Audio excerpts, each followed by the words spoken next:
A couple of weeks ago, I went to the excellent flea market at Shepton Mallet in Somerset.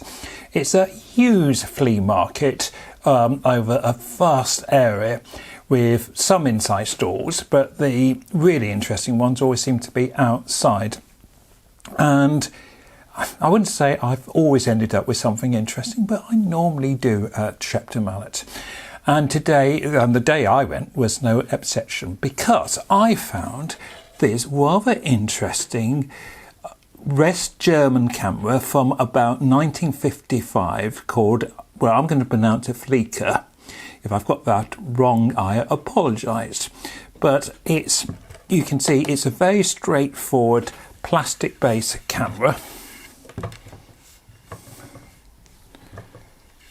with a lens, a viewfinder. It takes 120 film, and it has got a couple of unusual features. Apparently this camera was produced by a company in West Germany. They did several models, very basic models of a similar design. Now, first of all, how the camera comes apart. You have to press this here to open it, and it slides like so. And you can see that the film goes on here to the take-up spool here. And to see what number you are on, you look at this viewfinder here. So again, first of all, there are other cameras, especially some 35mm cameras, which come apart like this. I love the sort of grey, which was very popular of the time, and the use of materials. We have a viewfinder here. We even have a shoe for a flash or other attachments, because this camera, I think it's probably a plastic lens, but it is a focusing lens. We have from 1.5 meters to infinity there.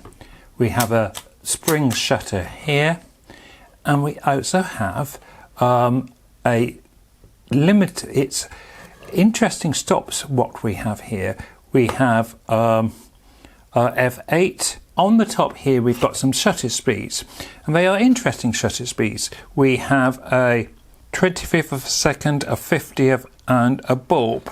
And the 25th is there, the 50th is in the middle, and there is the bulb. For weather symbols, we have a sun and cloud here. I reckon it's a f8 lens or f11, I'm not sure. And I'm not sure of what the f-stop is. But the last interesting thing here is we have a yellow filter on the camera, which, remember, this is a time where black and white film is very popular and a lot cheaper than colour film, and it would have been predominantly black and white use, so we have a yellow filter. So the camera is dead easy to use. You decide on your shutter speed, you decide on your river symbol, sunny or cloudy, you focus infinity or closer, and you take an image and you wind on. Now, I'm not expecting any great things from this, but I have just developed the film, and I'm delighted to say that it looks like I've got reasonably focused shots. So let's see how the camera actually performed. Many of you will recognise Corfe Castle. It's a place I use quite often to take photographs, and I was very pleased with how these images have come out. I thought the lens might be plastic, but it does have focusing on it, and it actually has worked really well.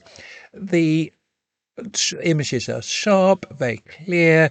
I would say maybe right in the infinity it could be a little bit sharper, but it's not bad at all. I mean, on this image here at the station, you can read that side really clearly. It's come out very well. Now, this is without the filter, and this was with the yellow filter.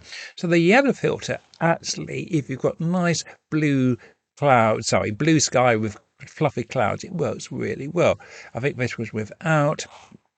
Yes, the exposure is slightly limiting, but as I said, I think for a plastic camera that I paid a fiver for, this camera is actually a really nice little thing. So if you see one, then have a go with one.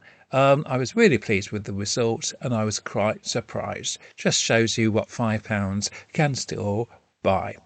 Thanks for watching. Bye for now.